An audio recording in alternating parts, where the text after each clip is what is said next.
Chairman PTI barrister Gauhar ने शेर अफजल मरवत की पार्टी रुकनीयत की मनसूखी के नोटिफिकेशन पर रद्द अमल जारी कर दिया। पाकिस्तान तहरीक इंसाफ के चेयरमैन बैरिस्टर गौहर ने कहा है कि शेर अफजल मरवत की पार्टी रुकनीयत मनसूखी का इल्म नहीं। बानी पीटीआई से मुलाकात करूंगा और इमरान खान के सामने सारी सूरत-ए-हाल रखूंगा। बैरिस्टर गौहर अली ने कहा है कि मुझे नहीं मालूम इस वक्त कौन हिदायत जारी कर रहा है और कौन फैसले ले रहा है। मेरे इल्म में ये बात नहीं लाई गई कि बानी पीटीआई ने इस किस्म की कोई हिदायत जारी की हैं।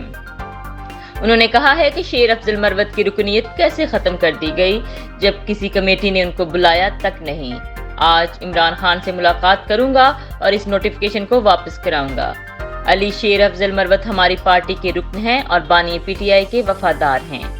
वाज़ेह रहे, पीटीआई ने शेर अफजल मरवत की बुनियादी पार्टी रुकनीयत खत्म करते हुए उनसे कौमी असम्बली की रुकनीयत से भी मुस्ताफी होने का मुतालबा किया था। पीटीआई के एडिशनल जनरल सेक्रेटरी फिरदौस शमीम नकवी ने नोटिफिकेशन जारी करते हुए कहा था कि पीटीआई ने संगीन खिलाफ वर्जियों पर शेर अफजल मरवत की बुनियादी पार्टी रुकनीयत खत्म करने का फैसला किया है।